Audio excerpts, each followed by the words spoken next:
Hi everyone, it's Raina. So this video is looking at 3 neurotic traits of the sign of Virgo. I have the moon in Virgo, and I will include the moon as well as the sun because sometimes the moon people can be even more neurotic because for me, what neurotic means is it means kind of like mild craziness or kind of quirky craziness. And not to make light of anything like that, but I think you know what I mean. I'm having a hard time defining it. Sometimes I've said self-defeating patterns, but it's really this um, situation of thinking too much about things and therefore, you know, being anxious in your attitudes about certain things, and then that affects how you behave and all of that good stuff. So, number one, perfectionism. Perfectionism is an infamous trait of the sign of Virgo, and I think we all have this deeply ingrained sense of mistakes being something that you want to avoid at all costs.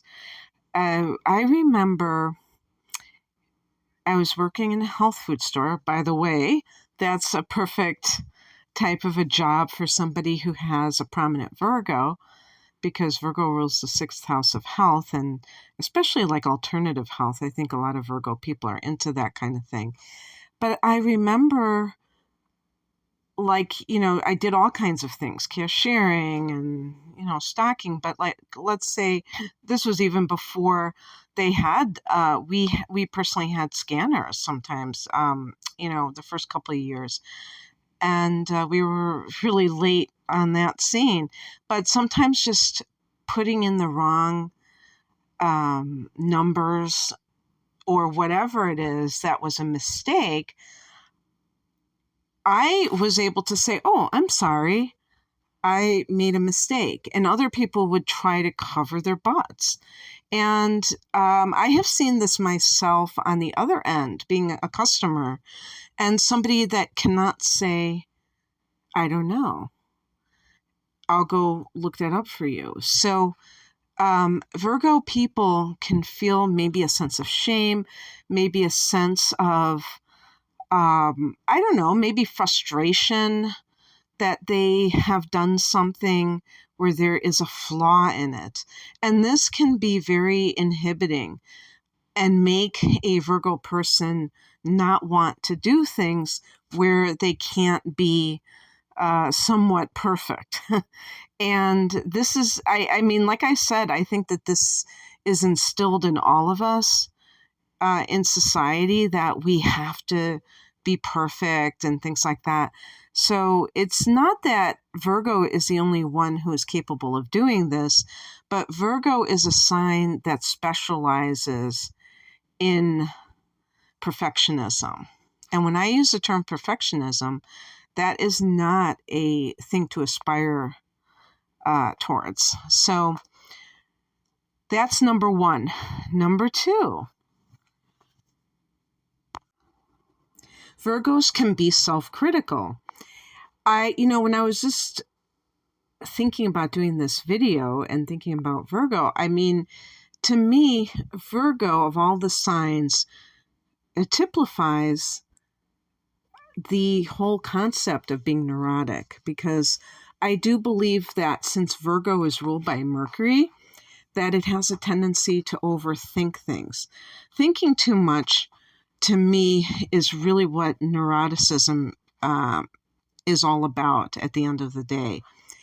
And being self-critical is part of this, where a person might say, "Why did you say that? Oh my God."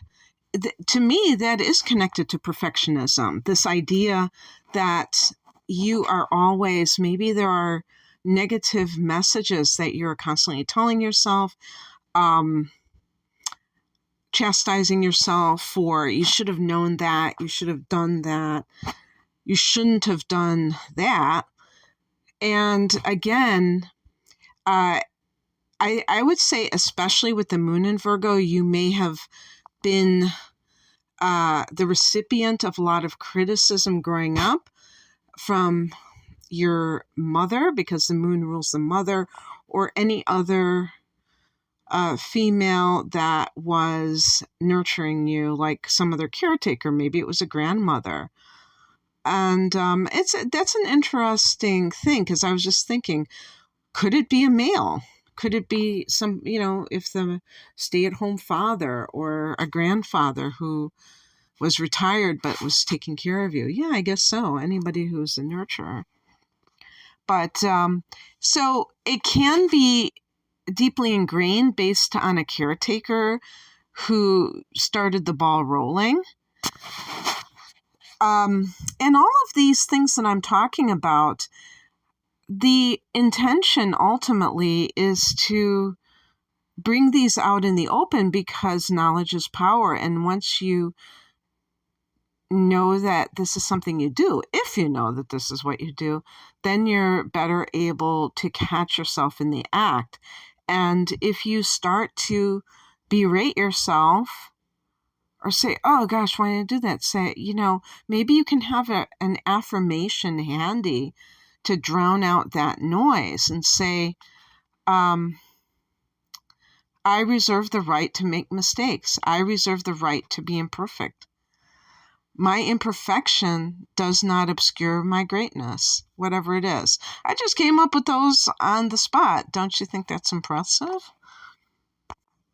Number 3, being persnickety. I wonder how many people even know what that means. And I certainly can relate to that. That's why I am really amused that I'm bringing this up. I would call this also the princess and the pea syndrome. Again, who knows how many people under the age of 40 or 50 even remember that fairy tale? If that's what it was called. Was it called a fairy tale? But anyway, the princess and the pea was, the only thing I remember about it was that she had this pea under her mattress and it was bothering her. I don't remember all the details of it, but this is like classic Virgo, is to, because Virgo hones in on small details. Well, that can also involve things that you feel, not just things that you notice with your eyes, but maybe you're wearing a kind of shirt and there's like this slight little itchiness from the tag, and it's just like torture to you, and things like that. And things have to be just right. Again, that theme of perfectionism is like in the background, but I just think that it's the small details angle that is more what is going on here. And you may feel this kind of thing if you can't get it just right. It's kind of distracting. So it might be, it's like having a very honed in preference, set of preferences that you kind of operate with, where, like for me, it's like sometimes I just want a certain bowl. I just want a certain fork. This happens to me all the time. And then, everything is like copacetic. So you might feel the same way. It can just be one of these kind of private jokes with yourself, if it's something that you have a tendency to do, and it's no big deal. The problem becomes when you need it, and it's like, if you don't have these things, then it's like you can't function. And I'm trying to think of an example where that might be the case, but anything can kind of qualify.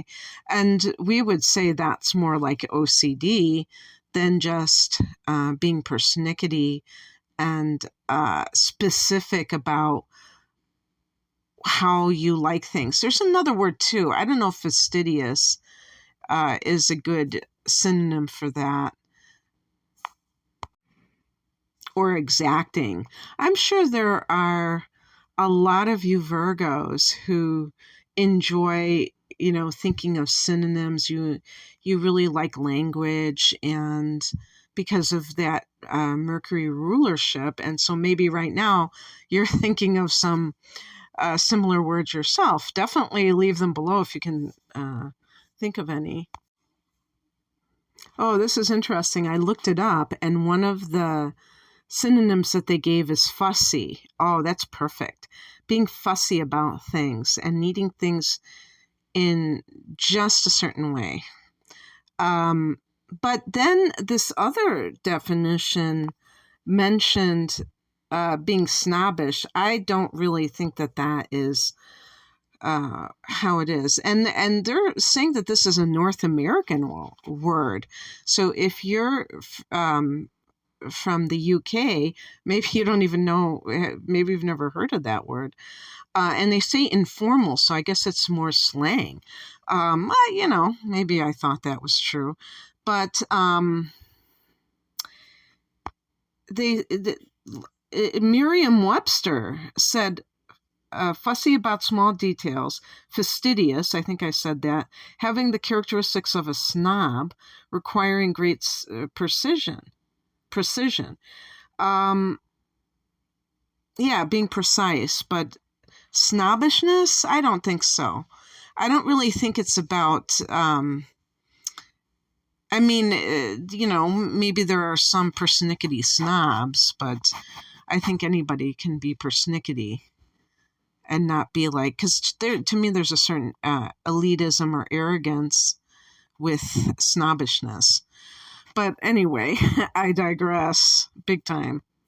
So that's the last one, and that's just kind of fun in a sense. You think of Virgo people sometimes as being a bit uptight because of that, like, oh, this isn't the way I want it.